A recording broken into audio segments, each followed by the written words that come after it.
We are facing an existential threat to the planet. Our only option is to destroy Darkseid. Bow before me.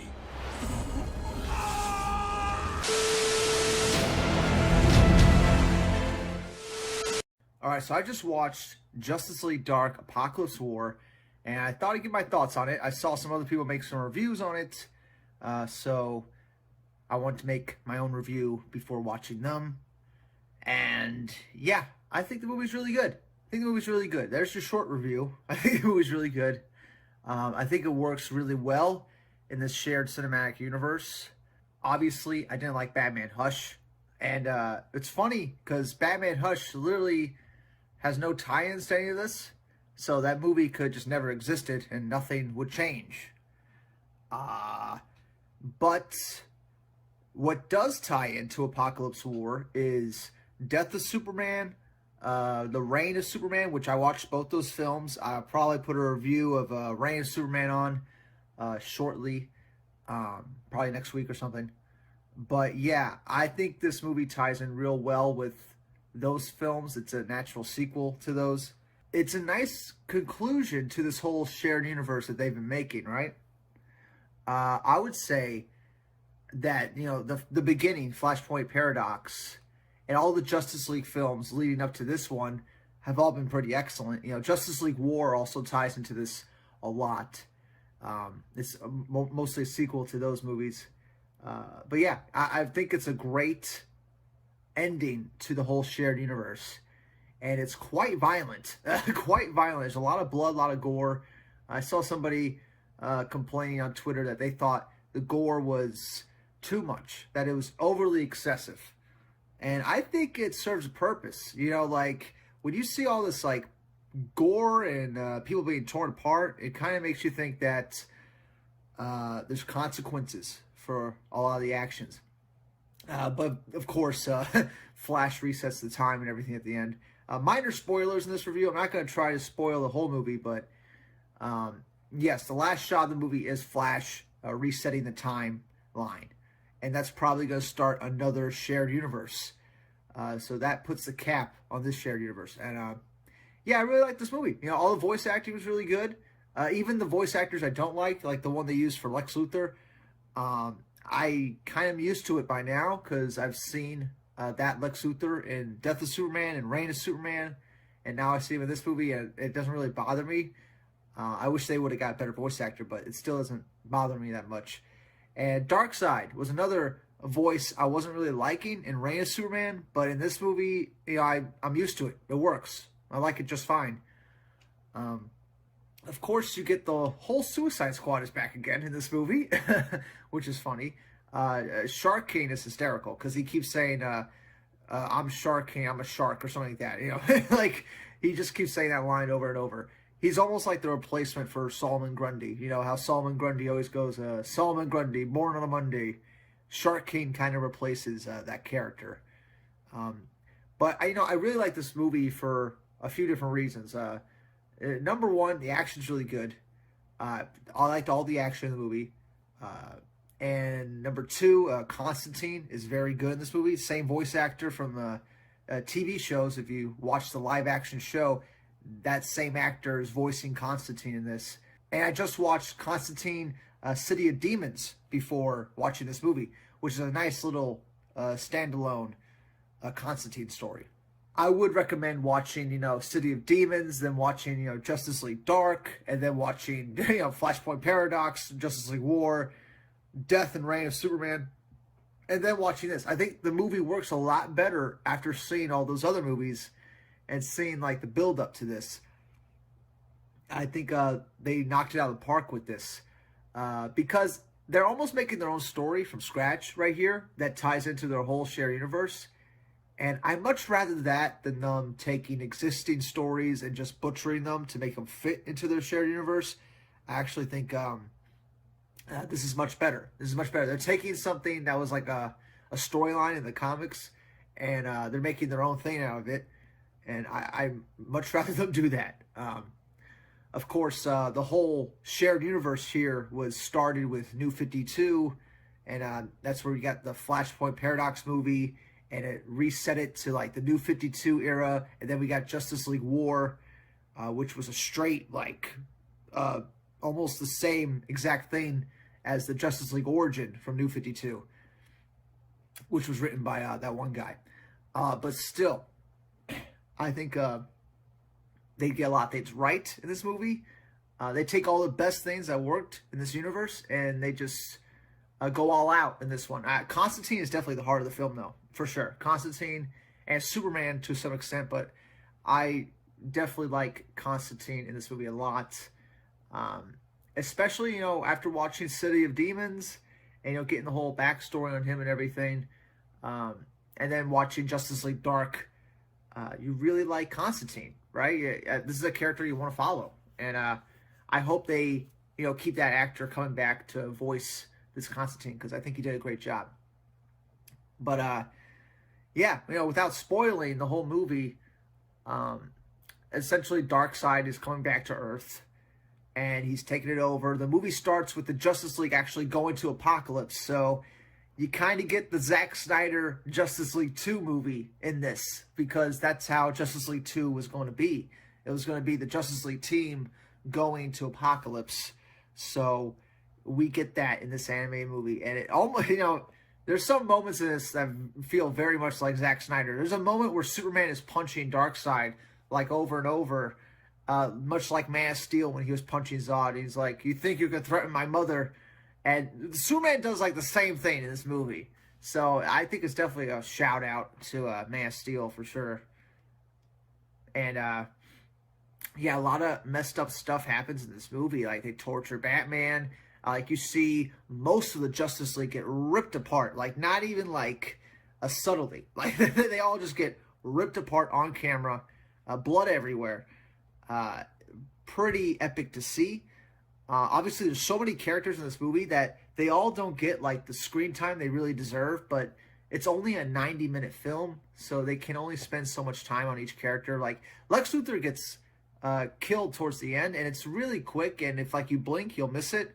And there's a lot of deaths like that in this movie, especially with the Green Lantern Corps. I think they kind of did my Green Lantern Corps dirty a little bit. But what was interesting about them going to Oa, because they actually go to Oa in this movie. Well, Darkseid does, and it doesn't end well for the Lanterns.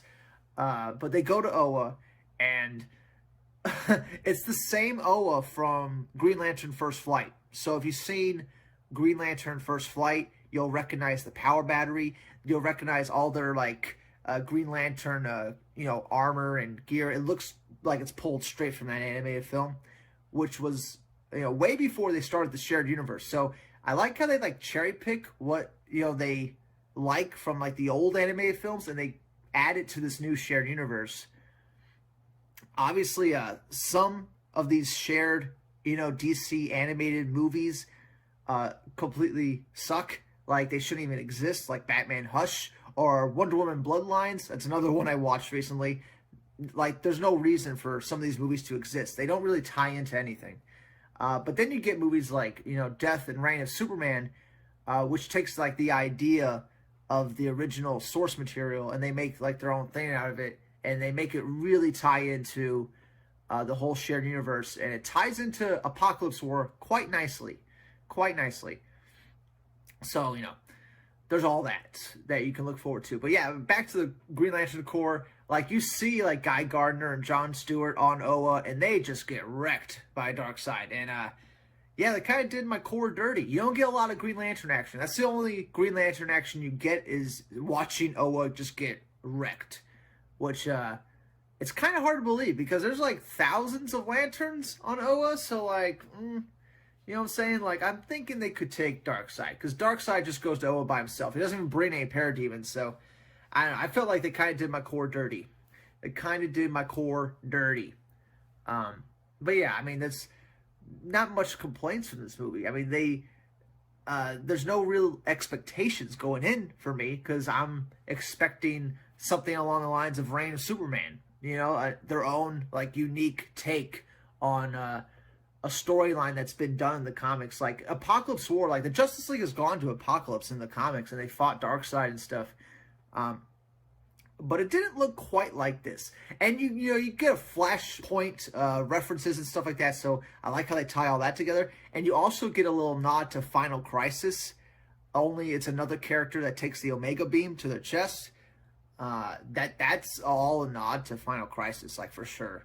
Like, it's a pretty good moment. Like, you're gonna like it for sure. I'm trying to avoid spoilers, but you've seen the movie, you know what I'm talking about.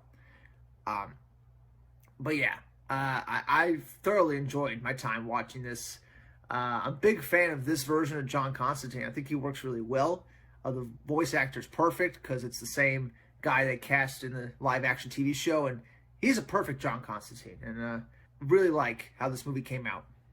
But yeah, that's it. I like that they kind of reset everything at the end with Flash. And, when we get the next DC anime movie, it's probably going to be a new interpretation of a shared universe. It's not going to be continuing off this shared universe. It's going to be its own, like, unique story, its own unique universe. And I can't wait for that. The ending shot of this movie is goosebumps. Goosebumps. Very cinematic. There wasn't a lot of moments where, like, I was getting emotional, though. I was kind of disappointed by that, because a lot of heroes die in this. A lot of heroes die, and you think you'd get, like, choked up and stuff, but it happens almost too quick for you to really care. And by the end of the movie, almost all the deaths don't really matter, because Flash is resetting everything. So, it's a good movie on its own. I like it a lot. And I think anybody could be entertained by it. And almost you don't have to watch any other shared universe, but it's highly recommended that you watch all these movies leading up to this. I would actually suggest you go back and watch, like, movies like Green Lantern First Flight or the first Wonder Woman animated film, just to get backstories on the characters and stuff like that. And then you can watch, like, Flashpoint Paradox, and then watch Justice League War, both the Suicide Squad films, because the Suicide Squad film, the Suicide Squad in this movie, it's the same squad from Hell to Pay, for the most part. So, and that Suicide Squad Hell to Pay movie ties into Flashpoint Paradox. So, obviously a lot of interconnecting things going on. And, yeah, there's some shared animated universe movies that you don't have to watch, like Batman Hush. You don't have to watch it at all. It doesn't tie into anything that's going on in this movie. You don't have to watch Wonder Woman Bloodlines. It doesn't tie into anything. You don't really have to watch, Throne of Atlantis, even though, Throne of Atlantis came out after Justice League War, and it's a great film. It, almost has nothing to do with this. Actually, Aquaman gets killed really quick. You blink, you miss it type thing. But, yeah, I mean, I enjoyed it a lot. If I was to give it a score, it'd probably be like, a 9 out of 10. I was going to say 8.5, but, really, I can't find many problems with the movie. I was entertained throughout. And, yeah, I recommend everybody watch it. If you've been watching all these shared animated movies, definitely keep on going, because this is like the climactic end to all that, right? So, yeah, that's it for now. Comment below. Let me know your thoughts on Justice League Dark Apokolips War. I think it ties in nicely to all the shared animated movies. I like all the characters. Etrigan the Demon's in this movie. He's really good, too. I like how the movie almost feels like another Flashpoint. It almost feels like another Flashpoint. So, whoever created that storyline, they did a great job. And they did such a good job that DC is constantly trying to recreate it over and over. That's because that's how good the story was. But anyway, we won't get into that, because I know people don't want to hear about just how revolutionary the storyline is. But anyway, that's it for now. I'll see you all in the next one. Comment below. Let me know your thoughts on this movie. And I'll see you guys in the next review. I'm thinking this is going to be like my new format for these reviews, because the camera quality is not horrible. So, oh well. I think it's working for now. It's the camera off my phone, so it'll work for now. Anyway, I'll see you guys in the next one. Bye-bye. No more planning. Just doing it.